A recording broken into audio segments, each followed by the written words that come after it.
nakita natin, Panginoon, walang imposible sa Kanya. Yes!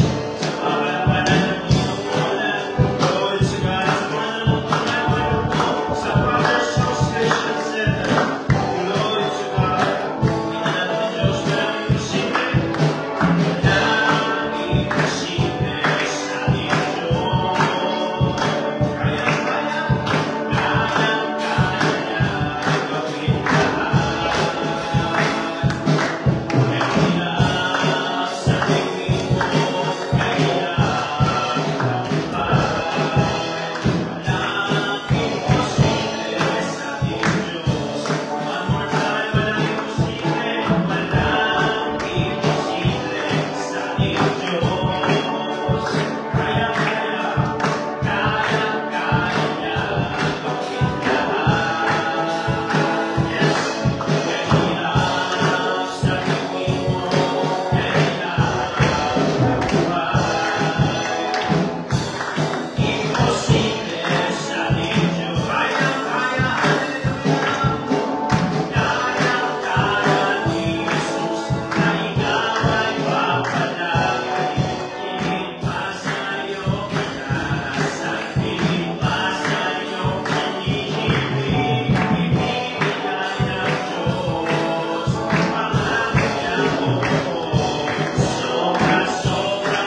sa'yo ko lang natagpuan ang tunay na kagalakan. Nais kong ika'y maranasan, tibok ang puso ko'y ikaw lamang, ngayon, bukas at kailanman, pagsama ko'y iaalam. Walang hanggang kitang pupurihin,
para sa ating announcement, ating worship schedule, meron po tayong manalangin araw-araw, morning devotion, from Monday hanggang Sunday, 7 a.m. to 9 a.m. ng umaga.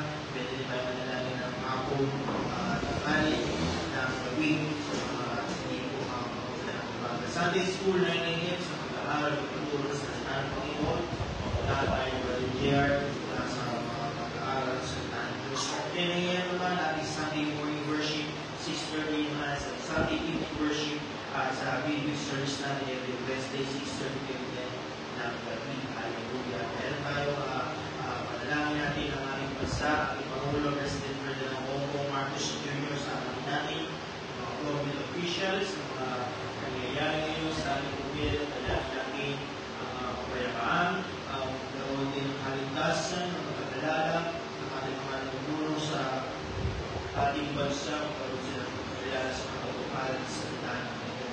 Pray din natin ang ating leaders, Church Leadership International, Pastor Pedro Chil, Pastor Jessica, Pastor Joe Hamil, ating national leader, Pastor Corey Tina, kailangan din natin ang ating mga national leaders, Pastor Frank Pedra, Pastor Nabu Tay, Pastor Melende, Pastor Charlie Cagas, Pastor Ian Sigil, at ang ating Mother Church, Pastor Ito.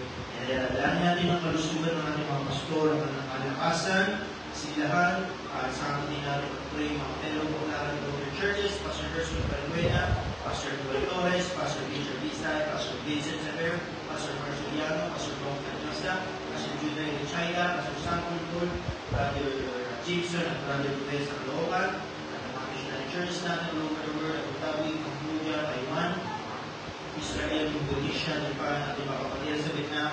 Sa amin natin mag-pray ang mga fellow Buklaran global churches, Pastor Melvin David, Pastor Jonathan Chales, Pastor Jess Pancho, at Pastor Larry Lumay. Kasama din natin lahat sa Panginoon ang ating Antipolar Church, ating pastor, Pastor Lucena, and Sambayan, Spiritual Breakthrough, Financial Breakthroughs, and Vision, Deliverance, or Naki. Daling asal din natin sa Rosali, sa Lilote, at sa Sakya, ang ating Panginoon. Pray din natin ang healing request, prayer request, sa Garcia, Brother Nono Taro, Ipasius ng Pedro, Sherry San Pedro, Rita Lagosa, Natulog, Pastor Tongke, at lagi ka sa Diyos din ang mga sa buhay. Kailangan natin, bigyan tayo ng kalakasan, kalulong natin Panginoon, nagiyag ang salita ng Diyos sa ating mga pagsabol. Tuloy natin sa siyaran, at sila kasama natin sa lumayan ng Panginoon. Lalo yung mga activities, na kung darating ng biyernes sa ating buwan ng wika, one India, concert at drama, meron po tayong mga jubilee service na kinabukasan sa Buklaran, Pag-King to Manila, September 13, Children Bible Conference, September 18 to 19 sa Mandaluyong, ang ating Bible State, dito sa ating Antipolar Church, October 5. At strategy, prayers and teaching, i-announce sa mga tulad natin, kaya wala sa pagsama, bukas po ay naman tayo. The person last day of the month sa fasting,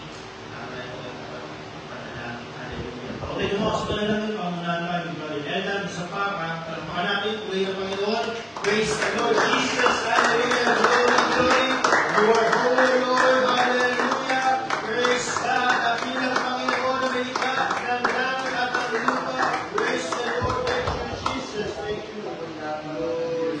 Ang mabanal, maraming salamat, Panginoon, sa umaga nito, Panginoon, malapit kami, Panginoon, sa iyong trono ng biyaya, God, Panginoon, ang mga nakamit sa harap, Panginoon, Lord, ang mga na-mention, Panginoon, Lord, pagpalain po sila, Panginoon, ikaw, Panginoon, God, at pumatagpo ng mga pangailangan, Panginoon, mga pangalan na nakamit, Panginoon, Lord, alam ko, Panginoon, kilala mo na, Panginoon, sila laki ng Diyos, ikaw, Panginoon, God, na magpala, Panginoon, God, dinadalangin namin, Panginoon, mga prayer request, Panginoon, iulan mo po, Panginoon, yung mapagpalang kami, Panginoon, God, iyon po silang pagaling, Panginoon, sa kanilang mga karamdaman, Panginoon, alam namin, Panginoon, pinagaling na sila sa mga oras na ito, laki ng Diyos. Ang banal, dinadalangin po namin, Panginoon, ang aming iglesia, Panginoon, nilalapit namin sa iyo, Panginoon, magbangon ka, Panginoon, maghalulaw sa lugar na ito, Panginoon, mga bagong pangalan, maglapit sila, Panginoon, sa iyong gawain, Panginoon, ang lumikod sa lugar na ito, Panginoon, God, mas marami sa Lucena, Panginoon, pagpalain mo po sila, Panginoon, kasama ng kanyang sambayan, Panginoon, i-bless mo ang bawat sambayan nila, Panginoon, God, Panginoon, minsan pa, Panginoon, dinadalangin namin, Panginoon, namin pag-aaralan namin salita, Panginoon, God, Pahiran mo, Panginoon God, ang iyong banal na yan. Nangis, Panginoon, yung mga lingkod, Panginoon God, ikaw pa rin, Panginoon, ang mangusap sa iyong mga anak, Panginoon God. Magbigaya, kalakasan ka spiritual, Panginoon God, ito lang po, Panginoon namin. Samot dalangin sa pangalan ng Jesus name, O Lord. Amen. Amen. Hallelujah. Praise God na yung magtanggapan sa isa't isa. Pawitan natin ang Panginoon sa Father's house. Hallelujah.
Okay, so nabanggit na naman lahat ng ating mga activities. So, ipag-pray natin sa Panginoon na pagsama niya sa kawalan ng ating Panginoon Diyos.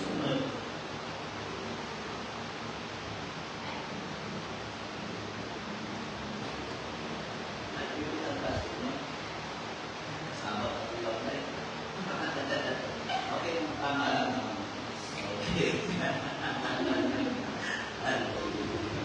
Praise God. Okay, so tulad ng ating panalangin ko kasi baka mamaya mamakuha mo ba lang ng ulo. Sama lang yun. Okay, so tulad ng ating maraming ginagawa ay hindi ko na pananalapi para sa kawan ng Panginoon. Praise God. Hallelujah. Meron kasi itong nakaraang Wednesday na tayo. Puro kabataan. Narito. So, nahamon ako dahil nakita ko meron naglagay sa sobrang tapos yung nilagay niya talaga. Ako yung naniniwala ako. Sabi ko, talaga ito kahit siya ito talaga. Kasi pinapasok ko sa ako talaga yung nahamon. Pero yung isa, natisip ako nung gusto kasi meron ako nakita sa buong isang dito. Ano ba kaya ito? Nakasobre siya pero hindi ko walang pangalan. Nakasobre siya walang pangalan. Kaya pinag-iisip na gusto. Kaya ito nag-usap ko sa Edan. Nandun ako kasi sa Edan. Kasi sa laman naman ng kabataan sa Edan ng atos kayo. May trabaho maliba dito sa Chacha. Tinanong ko siya. Sabi naman na hindi daw siya.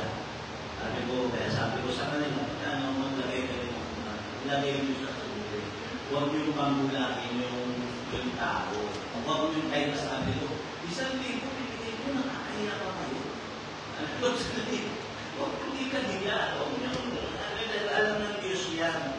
Kasi, ano sabihin hindi daw siya, ay alam ko na. Tsaka, ilagay ninyo, ayusin mo. May nakalagay yung Diyos sa labas, may nakalagay na pangalan, ayun na nakalagay iba. Doon yung ilagay. Minsan yung iba nilalagay, gusto mo, tapos nilalagay yung minsan name lang yung pangalan niya. King. Hindi naman gay, pero minsan gano'n. Ayusin ninyo, ilagay nyo sa ayos. Kasi para makita natin, hanggang maaari, yung pera ay ano natin, kung naman yung pamilyo,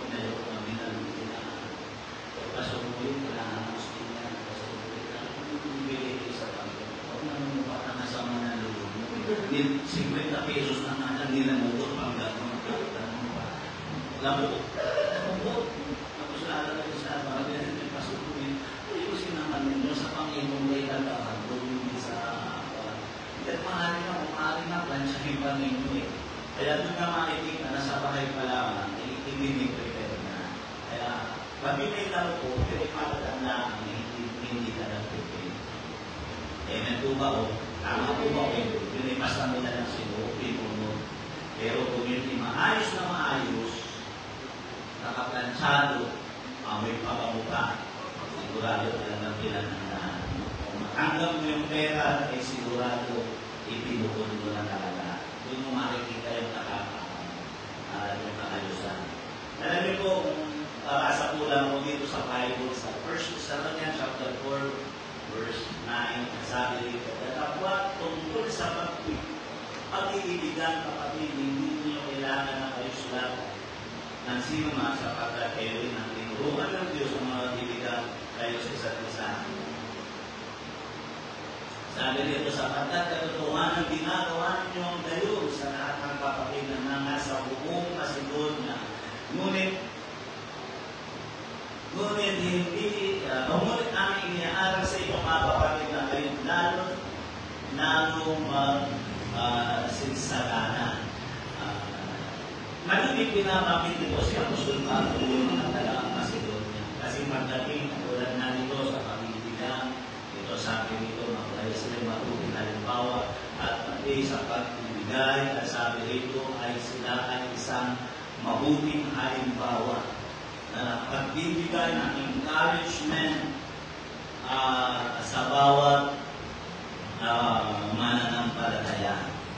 So, yun ang halaga kung bakit tayo po tayo pumili ng panalapit at kung bakit pinalalagay natin sa ayos. Yan ang katulad ng mapagkita na. Kasi yung isa nakita ko, baguhan ko. Baguhan. Pero naka-specific yung kanya at ibinigay na talaga. Alam niyo po kung ano yung hamon na nagagawa. Una, na-encourage ko rin po yung Panginoon sa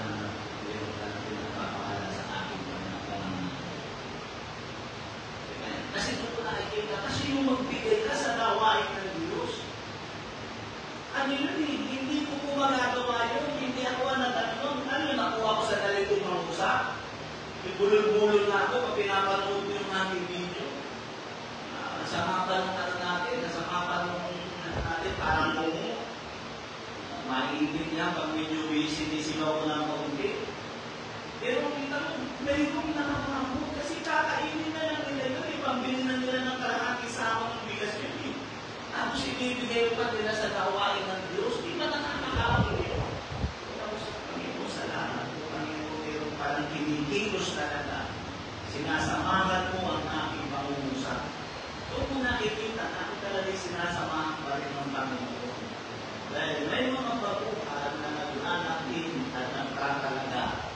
Sinusuportahan nila ang gawain ng Diyos. Pangalawang dahilan kung bakit napakahalaga nun at kung bakit kailangan nalagay at sulat mo sa sulit. Anong dahilan? Tuwing umaga, nagigising po ako. Nabibili ako. Naalala ko yung kapatiran mo. Ano na yung babuhan mo. Kailangan umaga ako. Pumunta sa church at manalangin. Kailangan ipanalangin po. Nakikikalis ako, nakakaman ako ipanalangin dahil alam ko yung kanyang ibinigay sa gawain ng Diyos para kayong tulong sa anak niya. Pero ibinigay pa niya sa gawain ng Diyos. Kaya, yung mga ganong tao, yun ang nagpupatutulak sa akin para ako mag-irupin at magnasa lalong lumubog sa Panginoon. Kaya talaga yung pinapadalangin ko, Lord, yung sinampalatayanan niya, bigyan mo ng pagbubuhay. Suklihan mo yung kanyang sinasampalatayanan. Kaya kung hindi nyo isusulat, ano yung pag-pray ko? Akuhan nyo ba? Ano yung pag-pray ko kung hindi nyo i-specific na? Panginoon, tulungan mo itong kapatiran niya. Alam ko po, ito marami siyang pangangailangan, ang kanyang pamilya may pangangailangan, pero tinutulungan niya ang gawain ng Diyos, pagpalain mo po sila. Ay kung wala kayo yung alagay, ano gagawin ko ang papadalangin? Nakuha nyo kayo yung sabihin. Ang sabi ng Bible, hindi ko sinasabi, hindi ako nagmamagawin, pero sinabi ng Bible, ang panalangin ng isang taong matuwid ay pinakitigan ng Panginoon. Yan, yun nasabi ng salita ng Panginoong Diyos. Okay, tayo pinili ko ng pananalamin sa oras na ito, tulad na sinabi ko, ang bawat salaping ibinibigay natin, at tulad na sinabi niya, Apostol Pablo ay nagiging hamon sa pamagitan. Tulad ito, mga taga-Macedonia, sabi ron, hindi ako kinapos anumang bagay dahil ang taga-Macedonia ay walang sawa sa pagsuporta sa aking pangailangan. So, nakuha yun ang ibig ko sabihin. Encouragement yan. Encouragement yan sa atin. Kapag ay ginagawa ninyo ito, hindi kung ako nga nag-encourage na hamon, napipiga ang puso, gano'n pa kaya ang Diyos? Gano'n pa kaya ang Diyos? Kaya sabi ng Bible, tayo nilikha ayon sa larawan ng Diyos. Na ibig sabihin nun, ang Diyos ay umiibig, ang tao ay umiibig. Ang tao ay nasasaktan, ang Diyos ay nasasaktan. Wala tayo kung ang yung damdamin natin, siya din ang damdamin ng ating Panginoon Diyos. Yun po ang kahalagahan nun kung bakit po tayo nabibigyan. Amen? Okay, hindi po tayo ng pananalapi para sa gawain ng ating Panginoon Diyos. Praise God. Tawagan ko siya Rina, para kayo pamunahan dito. Praise God. Hallelujah. Okay, tayo manalangin sa Panginoon. Dakila at tapat na Diyos, mamailikha ng langit at ng lupa, pagpalain mo po, Panginoon, ugat ang iyong mga anak. I-bless mo po, Panginoon, ang kanilang mga buhay. Tatangkuin mo ang kanilang mga pangangailangan natin ng Diyos at ang dalangin ko pa rin, Panginoon. Samahan mo sila sa araw-araw na pamumuhay nila, O God. Maraming pong salamat sa iyong kabutihan, O God, o sa pangalan ni Jesus. Amen. Praise God. Minsan pa, awit na natin ang Panginoon. Amen. Ito po kayo.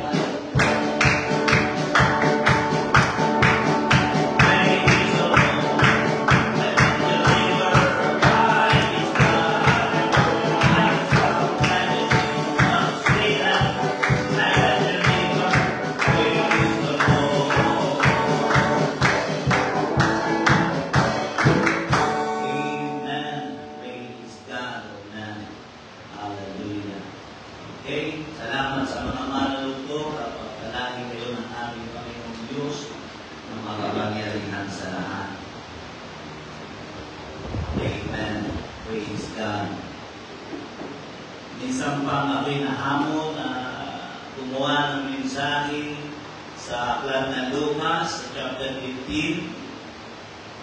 Amen. Patungkol na naman doon sa libughang anak. Totoo kasi napaganda kasi ng kasaysayan nila. Ang dami mong makukuha na katotohanan doon kasi pinapakita doon yung kaabagan ng Diyos doon sa kanyang anak na naging pasaway, naging suwari sa kanya. Praise God. Hallelujah. Alam niyo po, may mga taong minsan ayaw nilang ipahalata o ipakita na sila yung guilty. Sino yung nakakaranas ng gano'n? Bilang tao, ganyan tayo. Ayaw natin minsan na masasabi tayo nagkakamali, tayo naging guilty. Normal yan. Ikinakahiya natin, nahihiya tayo. Dahil para sa kanila o para sa atin, ang pagkakamali ay nakakahiya. Pero dapat ninyong maunawaan na ang pagpapakita na ikaw ay guilty at makita ang kalungkutan sa iyong mukha, bunga ng pagkakamali ay isa pong pagpapala. Ano pong pagpapala doon? Kaya nakita mo isang video, gusto ko panuorin mo na natin. Pwede bang ilabas mo, Dave? Nagpakita niyo yung isang nagustuhan ko kasi yung mga sinabi niya, rinangusap niya.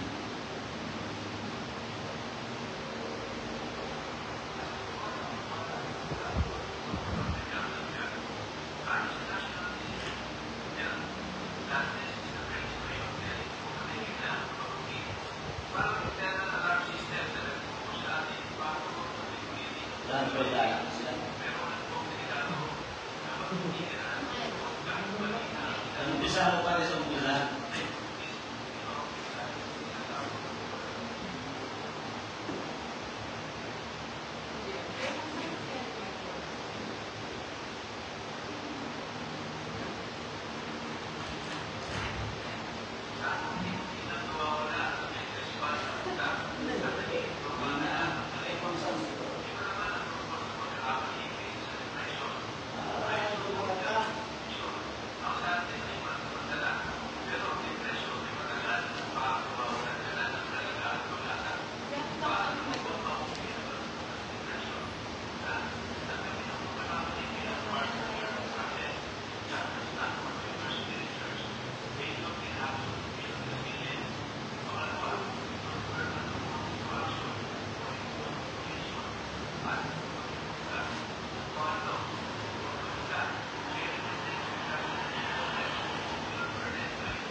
Okay.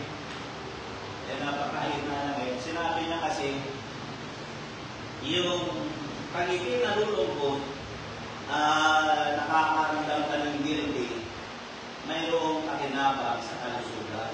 Psychological, nasabi ko, sa Amerika, yung nasabi na, kapag ang isang tao nakakaramdam ng lungkot, diba, ang isang tao pag masaya, yung pag-ibig ay meron din psychological effect sa kalusugan, may epekto sa kalusugan ng tao. Ganon din yung isang tao ay nakakaramdam ng guilty. So, ngayon, kung bakit ko pinakita yun, yun ang ating pag-aaralan. Na, bukas kayo sa akin, sa aklat ng Lucas, sa chapter 15, beginning sa verse 11, ganito pagkakasabi ng salita ng Panginoon. Sinabi pa ni Jesus, may isang tao na may dalawang anak na lalaki, sinabi sa kanya ng bunso, Ama, ibigay mo na po ninyo sa akin ang mga mamanahin ko, ang hinatingan ng Ama, ang kanyang ari-arian, sa kalipas ng ilang araw, ipinagbili ng bunso ang kanyang bahagi at napunta sa malayong lupain, nilostay niya po sa mga bisyo, ang lahat niyang kasakayamanan, nang maubos na ito, nagkaroon ng matinding kagutom sa lupain iyon, kaya siya'y nagsimulang maghirap na masukan siya sa isang tagarmong at siya'y nang pinagtrabaho nito sa isang babuyan sa hindi ng kanyang gutom at dahil sa wala nang nagbibigay sa kanya ng pagkain na halos kainin na niya ang pinagbalatan ng mga bungang kahoy na pinapakain sa mga baboy. Ngunit kapag isip-isip niya ang kanyang ginawa at nasabi niya sa sarili, labis-labis ang pagkain ng mga alila ng aking Ama. Samantalang ako'y mamamatay dito sa gutom, babalik ako sa aking Ama at sasabihin ko sa kanya, Ama, nagkasala po ako sa Diyos at sa inyo, hindi na po ako dapat at tawagin anak ninyo. Ibilang na lang ninyo ako isa sa inyong mga alila. So, hanggang doon na lang muna, pero kung isa yung Bible nyo, kung idala ka yung Bible, dahil andyan na ang halos yung pag-aaralan natin. Okay, so, nais ko mangusap sa pagsakang pagpapala sa taong nagsisisi o kaya nakakaramdam ng guilty. May pagpapala doon, hindi na kasi narinig na mahilig yung mga pansaya. Hindi narinig na mahilig yung komento ng testimony ng isa ng tao. Na mayroong malaking na ibinubunga yung ang tao'y nalulungkot bunga ng pagkabili. Minsan kasi ayaw natin mararamdaman yun.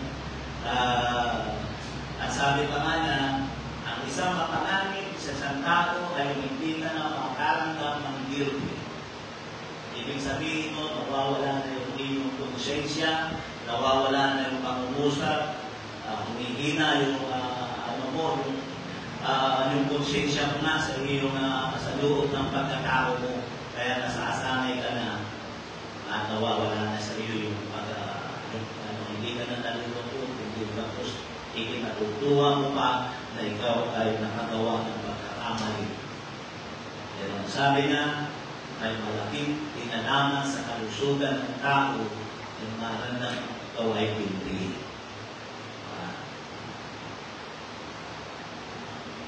Kaya una, nais ko muna bigyan ng pansin o ang una nais kong bigyan ng pansin, magsanay ka sa kalungkutan dulot ng pagsisisi. Kailangan sanayin mo yun. Huwag mong ikahiya. Ang tao kasi nahihiya, lalo na kapag tinatamaan. Diba? Nahihiya siya. Magsanay ka sa kalungkutan dulot ng pagsisisi. Isa-isahin ko yung pakinabang. Ang pakinabang ko rin na ito ang magdadala sa iyo sa pag-iisip ng tama. Yan ang totoo niyan. Lucas 15:17, di ba yung sabi ko? At ng kanyang mapag-isip-isip. Kaya ang tao hanggang hindi nag-iisip ng tama, hindi magiging maayos ang buhay niya. At kung bakit ang tao ay nag-iisip ng tama, ay bunga ng nararamdaman niyang guilty. Kaya hanggang hindi nag-guilty, ang sino man tao, hindi siya mamumuhay ng tama. Kaya napakahalaga, hindi lang sa sinabi ng lalaki niya o na may epekto ito sa kalusugan ng tao. Kundi ito ay nagbibigay din ng kaayusan. Pangalawa, ito ang magpapaalala o magpapaunawan ng mga bagay na nawala sa iyo. Continue sa Lucas 15:17. Diba sabi doon na pag-isip-isip niya na kung ano yung mga bagay na nawala sa kanya. Sabi na sa bahay ng aking ama, sagana sa lahat ng bagay ang mga alipin at ako'y sagana sa pamumuhay, sa maraming pamumuhay, samantalang dito nag-iirap ako. Kaya ito ang magpapaalala o magpapaunawa ng mga bagay na nawala sa iyo. Ang tao kasi kapag namulit siya o na-involve siya sa pagkakamali, may mga bagay na nawawala sa akin. Maniwala kayo sa hindi, mayroong nawawala sa isang taong nahuhulog sa pagkakasala. Katulad ng kay Adan at kay Eva, di ba, nasumpungan nila nung pagkain nila ng bunga ng pagkalan ng mabuti at masama, nasumpungan nila sila yung tutupan. Ako'y mawala na agad sa kanila. Ano nawala na? Ang totoo doon, hindi sila hutubat. Mayroon silang kasuutan para sa harapan ng ating Panginoong Diyos. Yun ang nawala sa kanila. Pangatlo, ito ang magtutulak sa iyo upang ibalik ang bagay na nawala sa iyo.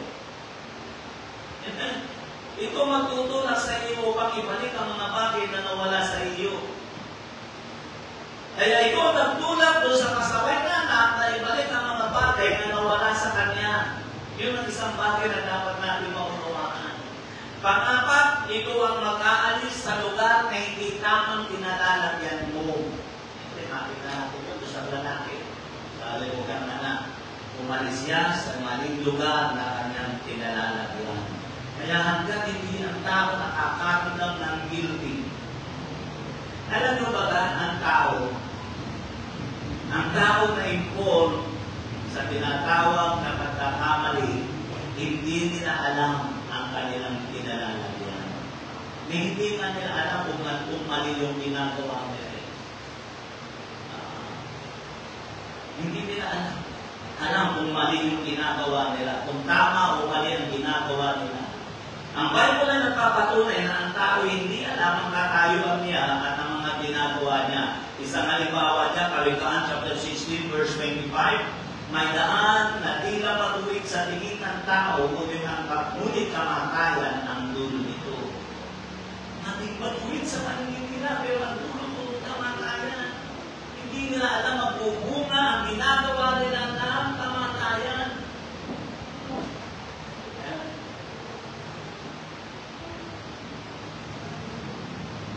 May narinig naman kayo na kapag pinagsasabihan ninyo, ang sasagot sa inyo, ano bang mali sa ginagawa ko? Narinig ko na sa mga anak ko. Ano bang mali sa ginagawa ko? May anak na ako sa pangangaral ko dito, habang may nag-back up, ako sinabi, mas mahigit pa raw ang kanyang mga kaibigan, isa sa kanyang pamilya. Yun yung ibig sabihin, hindi na nila nakikita kung ano yung mali sa kanila, kung saan silang lugar nakatayo. Basahin natin ito. Makikita natin na sa Malakias sa chapter 2, verse 14. Basahin niyo yung Malakay chapter 2, verse 14. Ito yung pag-uusap ng Panginoon sa bansang Israel. Ipinakikita ng Panginoon kung ano ang ginagawa ng Israel sa kanyang harapan. Pero tingnan niyo kung anong sagot, kung paano sumagot ang taga-Israel. Sabi rito, Malakias sa chapter 2, verse 14. Ganun may inyong sinasabi, bakit? Sapagkat ang Panginoon ay naging saksi sa inyo at sa asawa ng inyong kabataan na ginawan mo ng paglilito, bagamat siya'y iyong kasama at siyang asawa ng iyong tipan. Nasabi rito, bakit? Malakias chapter 2, verse 17. Inyong niyamot ang Panginoon ng inyong mga salita, gayon may inyong sinasabi, saan namin niyamot siya? Hindi niya alam kung anong kanilang ginagawa.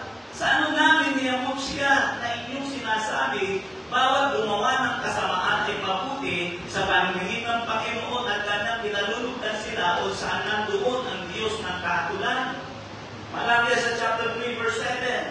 Mula ng mga kaarawan ng inyong mga magulang, kayo na nagpakaligaw sa aking mga tuntunin at hindi ninyo tinalima. Manumbalik kayo sa akin at ako'y manunumbalik sa inyo. Sabi ng Panginoon ng mga hukbo, ngunit inyong sinabi, saan kami manunumbalik? Hindi nila alam kung ano yung pagkukulang nila. Malakias sa chapter 3, verse 8, nanakawat ba ng tao ang Diyos? Na yung may tinanakaw ninyo ako. Ngunit ninyo sinasabi, saan ka lagi ninanakawan? Bakit hindi nila alam kung anong pagkakamali nila? Malakias 3:13. At ang inyong mga salita ay naging lakastanan laban sa akin. Sabi ng Panginoon, gayon may inyong sinasabi, saan kami na nagsasalita ng laban sa iyo? Kaya nakakaliwanag, hindi alam ng tao ang kanilang ginagawa.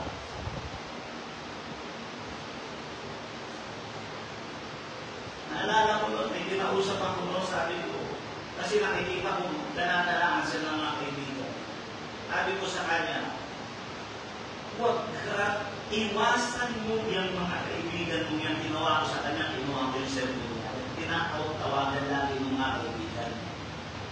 Alam mo, pinakusap niya ako ng maayos, sabi niya sa akin, wala namang nasama ko sa mga bata ko. Ang bait na niya, nung siya pa doon, napakabait, tinangayugan niya ako, daw yung ginagawa ko. Kaya wala akong masama doon sa mga bata ko. Ano masama? Pero kung sumama siya doon, pagla kapagpaligtasin. Ako hindi ko sabihin. Pero pagkakang ko niya, wala daw masama. Pinapayuhan pa daw siya ng mga bata niya. Hindi nila nakikita kung ano yung mali sa kanila. Napakahalaga na malaman niya ang ginagawa niya at ang pagkukulang niya. Hindi mangyayari kung sasanayin natin ang ating sarili na lulupot bunga ng pagsisisi. Amen. Kaya ang pagsisisi po, hindi po yan dapat ikahiya. May malaking pakinabang yan. Pangalawa, ang tingin ng Diyos sa tao na lulungkot bunga ng pagsisisi. Nasabi dito sa ating teksto, sa verse 20, at siya'y nagpasyang umuwi sa kanila. Malayo pa'y natanaw na siya ng kanyang ama dahil sa matinding awa ay patakbo siya sinalubo, niyakap at pinalikan. Ang ganda ng mga sinabi. Doon, sa verse 20 na ito, Lucas 15:22, makikita kung ano ang tingin ng Diyos sa mga taong nagigilty at nagsisisi. Una, ang tingin ng Diyos sa tao na nagigilty, madaling kahabagan. Kaya sabi dito, kasi sabi dito, at dahil sa matinding awa, patakbo siyang sinalubog. Kaya yung mga taong sangay, masyadong sensitive, pag nagkamali, ay guilty kaagad sila, madaling kahabagan yun. Yun yung mga taong madaling kahabagan. Pangalawa, welcome sa bahay ng Diyos. Niyakap ng Ama eh. Ibig sabihin lang nito, kailanman hindi pwedeng pagsara ng isang taong puspos ng kalungkutan, bunga ng pagsisisi. May kapatid yan. Yung kapatid nag-react. Eh bakit ako hindi mo pinaghahanda? Eh yan, lumustay ng pera mo. Ipinaghanda mo. Inumbinsiyo ng Ama, pero pansin ninyo, hindi niya nagawang kumbinsiyo at hindi niya nagawang papasukin sa bahay. Natapos at natapos yung kasaysayan, hindi pumasok yung panganay. Dito na lang ito, pinakita ng Ama, welcome siya. So nakuha na yung dito sa liit. I-charge mo yung diya. Palagay ko, ginalaman nyo sa Isbilet.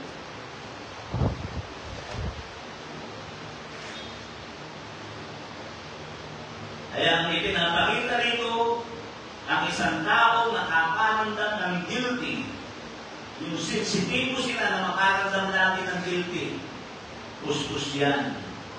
Welcome yan para sa tahanan ng Panginoon. Ang pagkakamali ay hindi nakakahiya kung nagsisisi ang isang tao.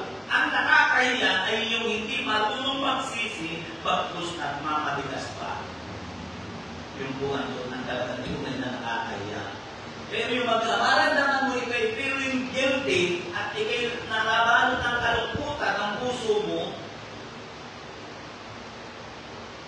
pagpapalaan niya. Ayon doon sa ating pinakita ng video, may malaking kinalaman sa kalusugan ng tao yung ikaw ay nakakaramdam ng guilty.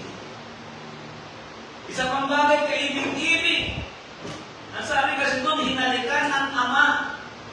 Hindi ka ibig-ibig.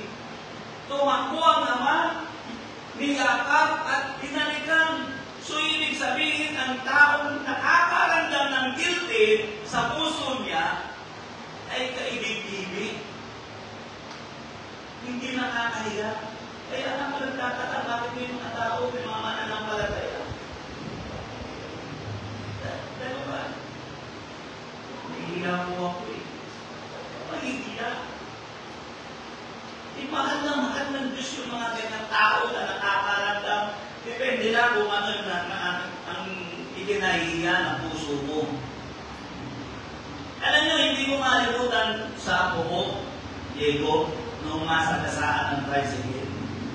Kasi bigla lumabas ng bahay, diretso takbo papuntang Binta. Kaya nasagasaan ng tricycle. Puro gasgas ang katawan.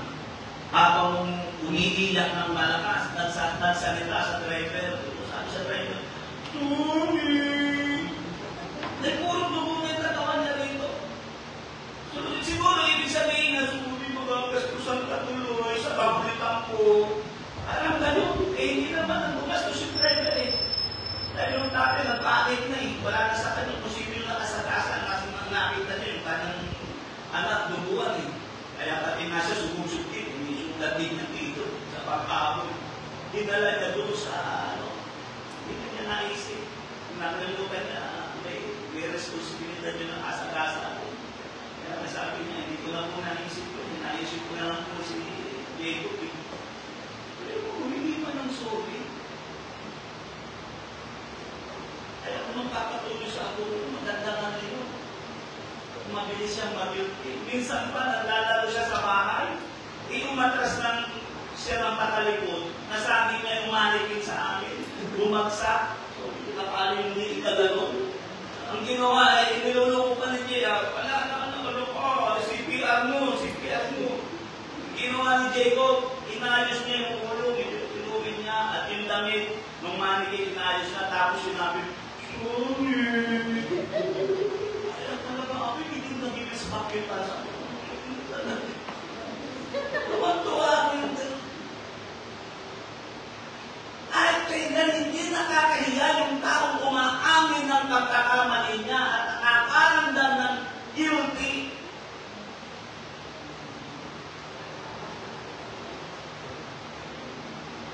Yun ang dapat natin maunawaan. Yun ang yaman natin sa harapan ng Diyos. Pangapat, karapat dapat kang bilisan. Anong sabi ng Ama? Dalhin niyo rito ang pinakamabuting damit. Verse 22, ngunit tinawag ng Ama ang kanyang mga alila. Ang sabi dito, dali! Dali ah!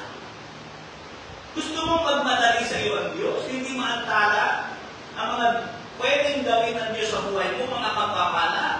Ano dapat mong gawin? Aminin mo hindi nagkakamali. Pag ganyan ang buhay mo, ang Diyos magmamadali. Nagastusan ka o bihisan ka. Kaya sabi niya rito, ngunit tinawag ng Ama ang kanyang mga alila, dali, kunin ninyong pinakamagandang damit at bihisan ninyo. Siya, suutan niyo siya ng singsing at ng sandalyas. Kaya ang Diyos, tandaan niyo, nagmamadali sa ganitong uri ng tao. Kaya dapat yung maunawaan at yung maramdaman mo ikaw ay guilty, hindi dapat ikinakahilaga. Yung maramdaman mo ikinakapaling yaman mo yan dahil yan ang gusto ng Diyos sa isang tao. Pamilima, dapat bang gastusan? Anong sabi? Katayin ninyo ang pinakamatamang tupa at tayo'y magsaya. Magkakastusan ka.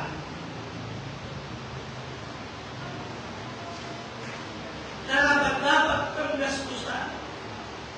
Alam niyo sa patingin sa mali ng Panginoon, yung mga tao dapat gastusan. Nagulat ako eh. Sa mababaw na salin kasi maganda mahuligan. Sa malalim kasi, sa King James Version, medyo malayo ang sabi kasi medyo mahirap intindihin. Ang sabi doon sa mga King James Version, bakit may kakayanan sa kamay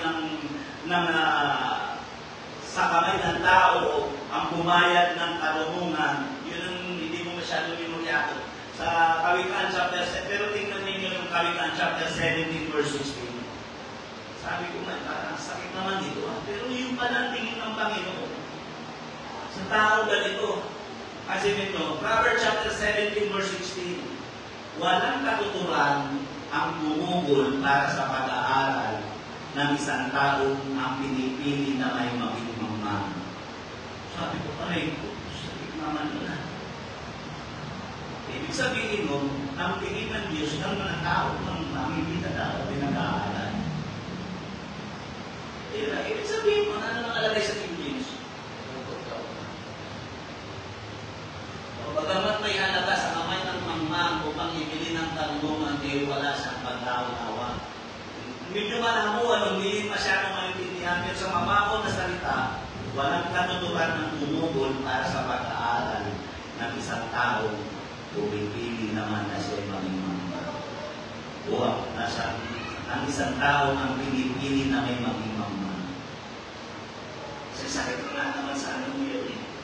Pagkastusan ko, tapos ang pinipili na ako kung mamang ako, kawalan ko pagkastusan ng ginagawa ko, pagkajowa ko. Ano sabi ng Panginoon?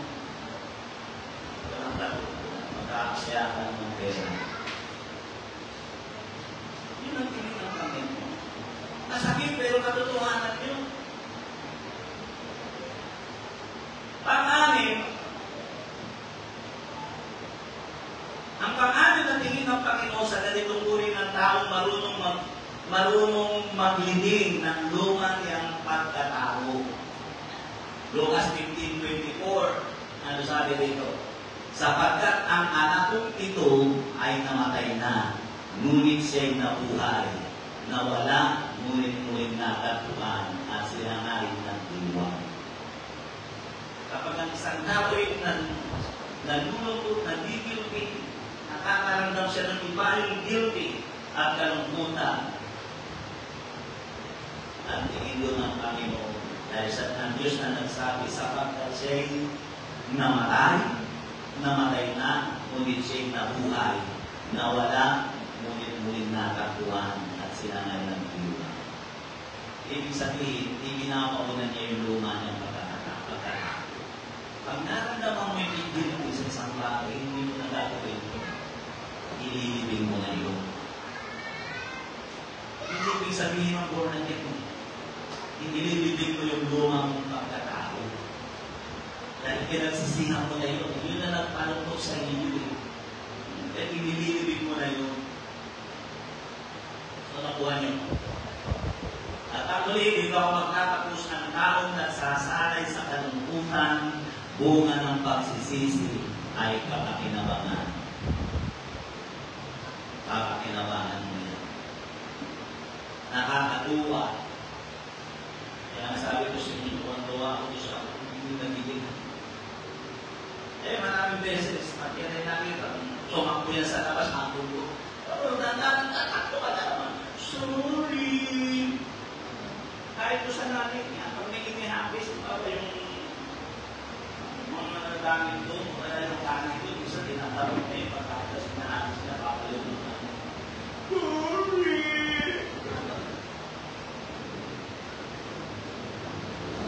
Nasarap. Pag alam mo yung gano'n ng isa yung kung tinalumod. Sabi pa nagkagano, kaya sa malusing ng tambo. Pero yung sorry. Ang taong nagsasanay sa kalungkutan, bunga ng pagsisisi ay kapakinabangan. Ang taong gumagawa ng ganito ay makikinabang sa lahat ng bagay. O ay kaya'y kapakinabangan sa lahat ng bagay. Minsan may pangyayari na nahayag ito sa buhay ni Nehemiah, ni Nehemias. Asahin natin yung Nehemiah chapter 2 verse 2. At sinabi ng hari, Nehemiah chapter 2 verse 2, at sinabi ng hari sa akin, bakit ang iyong mukha ay malungkot? Danan wala kang sakit. Ito'y pilit iba kundi ang kalungkutan ng puso ang magkakayoy na takot akong malina. Natapos si Nehemiah. Si Nehemiah kasi ay naglilingkod sa hari. Ito yung panahon ng mga Israelita ay kinutog na ng 70 years o inalipin ng 70 years doon sa Babylonia dahil sa kasalanan. At dahil sa ang kanyang bansa ay wasak, ibinasak ang templo, alipin sila, bumubuhay sila sa hari ng Assyria. Ang sabi dito, si Nehemias ay nalungkot. Dahil nung malungma makita, dahil tinuturi niya na ang kanyang bansa o nakinabang ang bansa ng Israel dahil sa isang Nehemias na ikinalungkot ang pagkakasala ng kanyang bayan. Parang pinuri na rin niya siya ay nagkasala dahil kasama siya sa bansa ng Israel. Ano sabi ko? Inahawagan siya, no? Iniwas ng Diyos ang puso ng atin. Umuwi ka, itayo mo ang iyong bayan. Tutuloy na yung bansa ng Israel. Naging isang bayan, naging bansa ang Israel. Nakipapaliwanag ko kasi mahangat na sabi mo nga sa inyo, ang buhay ng mga Israelita ang sundang. Papapalaing babagsak, papapalaing babagsak. Depende sa nakaupong hari. Pag maluwin ang hari, pinapapala sila. Pinapala ang Israel muling na itayo sa tulong ng hari. At sa tulong ni haring si Cyrus, kung nila'y nagpapasa makikita niyo. Kaya hindi ko sabihin na tinapang ang bansang Israel dahil sa isang Nehemiah na ikinalungkot ang pagkakasala ng kanyang bayan. Sabi pa doon, natakot siya dahil akala niya palumanin siya, parurusahan siya, pero mahabag sa kanya ang hari. Kaya dahil sa kalungkutan, dito si Nehemias na itayo muli ang bansang Israel. So, nakuha niyo ibig sabihin, mayroong pagpapala. Isang mga halimbawa si Zacchaeus. Isang napakaganda halimbawa dito ng si Zacchaeus o ng si Jesus ay tumuloy sa bahay ni Zacchaeus. Ang sabi, nakituloy siya sa bahay ng isang makasalanan. Alam ko na nakinig yun ni Zacchaeus, nalungkot siya, hindi lang sa aminado siya'y makasalanan dahil siya'y isang manginigil ng buwis. Nalungkot siya dahil ang isip niya na damay pa ang Panginoon sa kanyang pagkatao at dahil dito kinuha niya ang kanyang kayamanan, tanda ng kanyang pagsisisi at ipinamigay ito. Lucas chapter 19 verse 8. Kaya nagawa ginawa din sa kayo dahil nagpupulungan ng maraming tao. Siyang Bisaya, alam niyo ang tao yung makasalanan. Ano siya, nakikain siya, nakisalamuhan siya sa mga taong makasalanan. Hindi sa kayo at nalungkot siya. Dahil natutulisan ang pangalan ng Panginoon dahil sa kanyang kasalanan. Kaya anong ginawa niya? Pinasisihan niya yung kasalanan niya. Hindi naman kalimitan ng mga tao na sa gobyerno. Ito ba yung in-interview? Kailan ka pinag-imalo ng buhay mo? Nung kami mga doktor, nabilang na bilang opisyal ng TPWH. 40 ang coaching, puro luxury pa. Apat na po. Sabi ni Julius Bato, lahat ba yan nakagamit mo? Hindi mo na siguro magagamit lahat yan. Ay, hindi na na. Yung iba yan. Hindi na nakagamit sa dami. Opisyal ng TPWH. Kaya problema yung blood control. Kaya, ang gano'n yun? Lahat na nakaupo, si Duterte na rin nagsabi niya, nakaupo sa gobyerno, Buraco. Karamihan, yun ang sabi. Si Duterte ang inyong hindi ako dahil siya may sabi ko. Eh ito, taong gobyerno din ito, si Sakiro. Kaya ang ginawa niya, lahat ng nakukakot niya, sabi niya nung ipinapalik niya. Kaya ibig ko sabihin, ang tao naging guilty ang papala niyan sa maraming bagay. Doon yung makikita yung Lucas 19:7-8.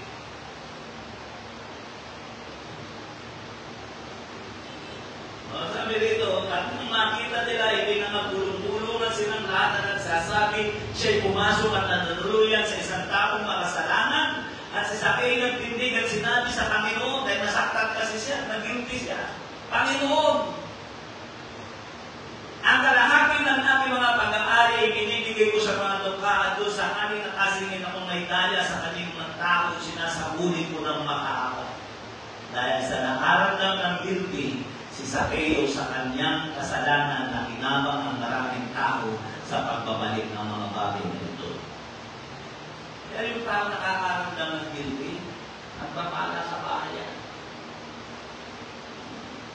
Alala ko noong nagkaroon ng bootcamp, dinala na mga kasama si J.R. at si Chelian at si Lorraine. Kasi na doon, hindi mo, saan ka lang lugar yung Cavite? Bootcamp, ang estrategiya puro parang military style, discipline, pagdidisiplina ng kabataan. Kaya marami pong umasali doon. Discipline, style military na, yung mga galaw nila, tapos sila ng mga march. Kaya yung anak ko, magpapuwi dito. Permission to leave, sir! Alam nyo, nakita kong resulta nun. Ang naging resulta nun, naramdaman ko sa mga anak ko na guilty, sumipat sa bahay.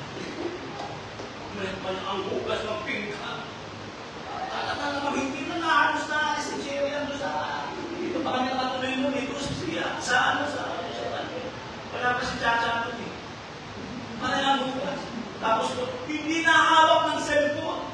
Pagdating ng gabi, alas 8, permission to sleep, sir. Tapos, sige, matulog ka na.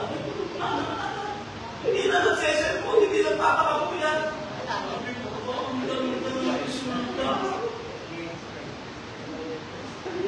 Ang ganda lang resulta. Kaya lahat, pagkalipas ng isang buwan, nakukulong man. Kaya nakiyaw, pagkakaroon ng mga bootcamp, ng mag-guilty ulit. Ano yung ibig sabihin? Yung guilty po, pag-antramin ng karandam ng guilty. Pagpapala. Hindi lang yan pagkat, ano sabi ng lalaki, kapakinabangan sa katawan ng tao. Pagpapala. Ang pagpapala na naranasan ng mga alagad, bumabasahin din yung Acts chapter 2, nangaral si Simon Pedro at sinumbatan niya ang mga buong mga Israel, ang mga Hudyo, at sinabi niya, inyong pinatay ang may likha ng buhay, ipinako niyo sa krus ang taong walang kasalanan. Ang sabi ng Acts chapter 2 verse 37, at nangasaktan ang puso ng mga Hudyo at nagtanong, ano ang gagawin namin? Nagsisi sila. At pagdating sa Acts chapter 2 verse 43 to 45, ano sabi roon? Sila yung sumuporta sa gawain ng Diyos, yung mga nagildi. At sabi doon, at ipinagpipilit nila lahat ng kanilang aling-alilan at inilalagay sa paan ng mga apostol. At araw-araw sila'y laging nasa gawain ng Panginoon at nananatili. Kaya, pinagpilit nila ang kanilang pag-aali. Yan yung mga nasangkalat na dibdib. Kaya sabi ko sa inyo, ang tao kapag siya nakaramdam ng guilty, pagpapanas niya. Yun ang ibig tutukuin, ang ibig kong ipaako sa inyo. Kaya ngayong pangangaral ko, ang pagpapanas sa taong nagsisisi o kaya na maliban ang tao'y makaramdam ng guilty sa buhay niya. Hindi siya magiging pagpapanas. Kaya ang pagsisisi mo ay maliw ng isang tao. Kaya hindi dapat ipinahihinga ng isang tao kung siya'y nagkakasala. Magpasalamat ka na guilty ka. Dahil ayon ko sa tao, yan ay may pakinabang. Una sa biological at sa kalusugan ng tao. May pakinabang yan. Iluto natin ang ating mga ulo. Nangusap ako sa isang simple at payapang mangusap. Praise God. Hallelujah. Praise the name of Jesus. Habang tayo'y tumutugtog para sa isang awitin, awitan natin ang Panginoong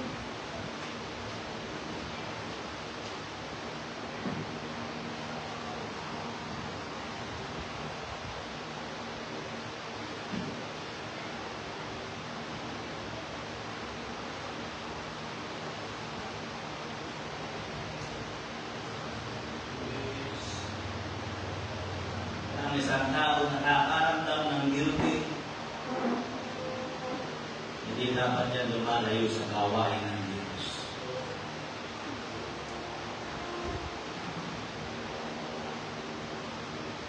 Dapat ikarangal mo yan. May mahalaga ka sa paningin ng Panginoon. Ang ikatakot mo kung hindi ka na nakakaramdam ng guilty, ikinatutuwa mo na ikaw ay maraming kalukuhan na ginagawa. Yun ang ikatakot. Ibig sabihin nun, pinatigas na ng kaaway ang iyong puso. Nanangkin na. At sa mga taong manghid, tandaan mo, kailanman hindi naging pagpapala ang taong manghid. Nakita mo yung mga taong manghid. Pagod-apag ka na ng kalilinis ng bahay. Yung lang ang taong manghid, ang taas pa ang pagod sa ano, panay ka na sa ito. Nakakainis yung mga taong manghid. Yun ang sikapin mo, huwag ka umabot sa ganun, na wala ka ng nararamdaman. Kaya kung ikaw ay may nararamdaman, nagigilty ka dahil mayroon kang pagkakamali, alam mo na nagagawa. Kaya manan mo yan. Pagpapala sa iyo yan. Yan ang magdadala sa iyo sa mga damot kinabukasan. Kaya hindi mo dapat ikahiya yung nakakaramdam ka ng hindi at nakakaramdam ka ng kalungkutan. Ayaw natin tumalong, pamitan natin ang Panginoon.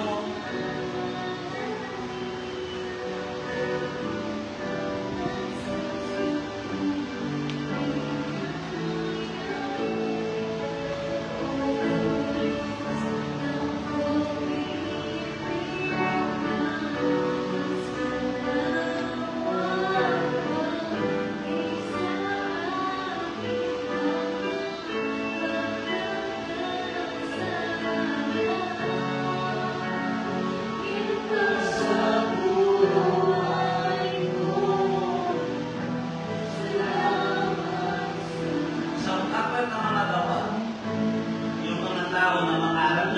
guilty, anong sabi? Napabilang sila sa gawain ng Diyos. Kaya ang tamang damdamin ng isang tao na nakakaramdam ng guilty, nai-involve sila sa gawain ng Diyos.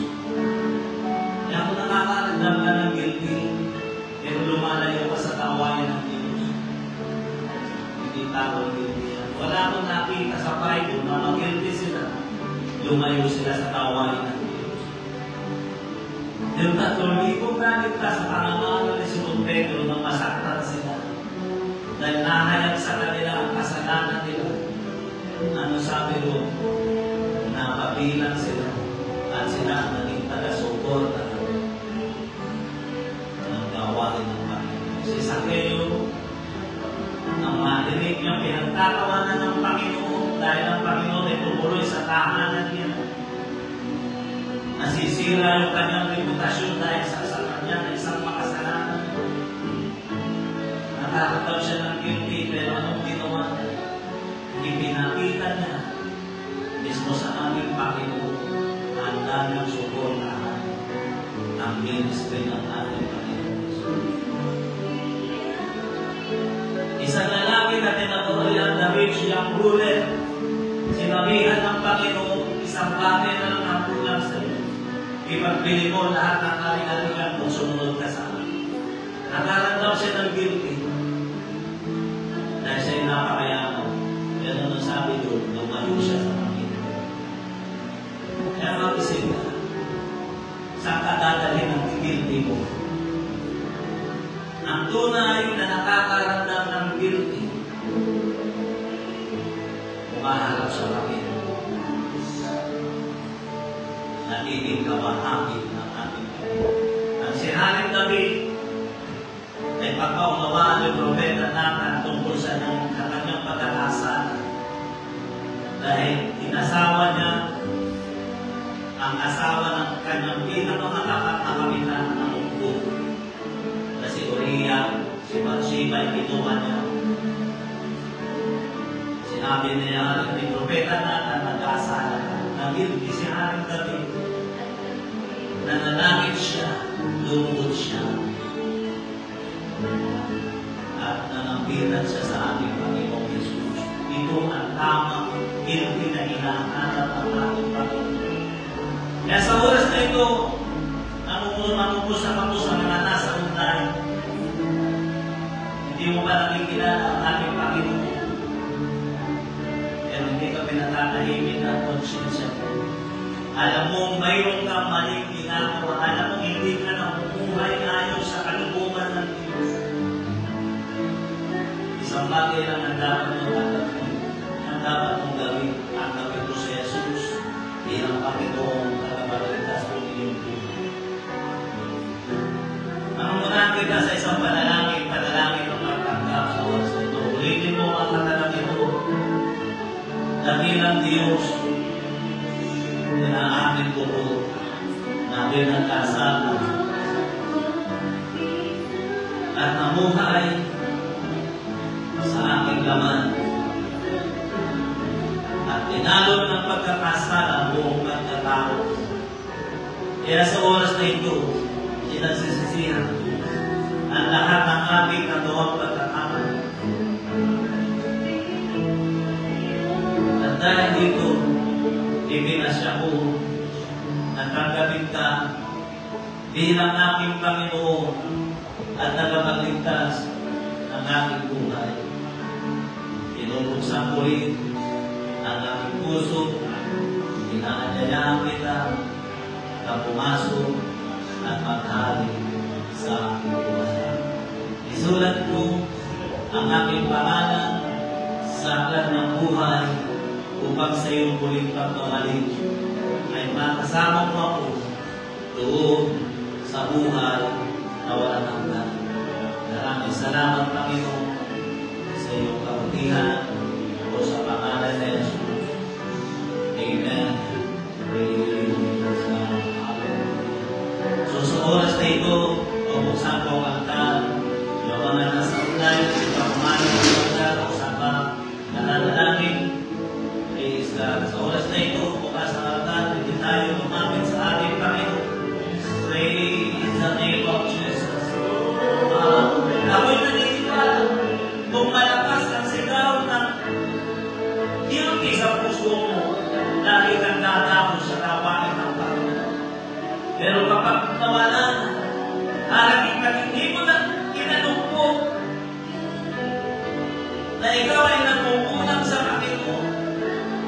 Napakamapanganib niya. Napakamapanganib niya. Kaya tandaan natin, ang kalungkutan bunga ng pagkakamali ay napakahalaga sa isang tao. Dahil ito ang magdadala sa atin ang mag-isip ng tama, gawin ang kalooban ng ating Panginoong Diyos. Pero kung magsasanay ka, napatitigasin mo ang puso, yan ang magdadala sa iyo sa kapamakan, sa lubusang paglayo sa pangbukan ng Panginoon. Yes, Lord, O God, mag-usap ka, Panginoon, sa iyong mga Lord, O God, ang mga bagay na hindi mo kaya gawin, ikaw ang gumawa sa iyong mga gawa. Lord, O God, in the name of Jesus, O God, magpalain mo ang iyong mga magpaplas sa kanilang buhay. Bless mo po sila, Panginoon, ang mga bagay na hindi mo kaya gawin. Lord, O God, ikaw ang mag-usap sa kanilang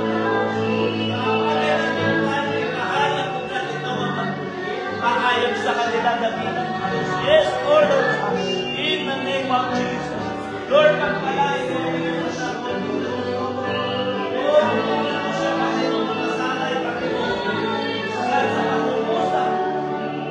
Uusap na mag-uusap ng dakilang Diyos. Yes, Lord, pagpalain mo ang iyong Jesus. Hallelujah. In the name of Jesus. Ay natin tumayo, awitan natin ang Panginoon. Salamat sa sulang biyaya mo. In the name of Jesus, hallelujah.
God, marami pong salamat, Panginoon, sa lahat ng bagay na ginagawa mo sa aming mga buhay.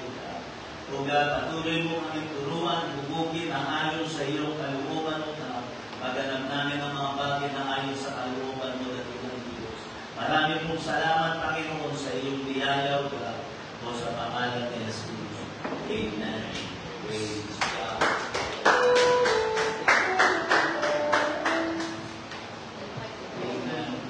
Dismiss po tayo, pagpalain kayo na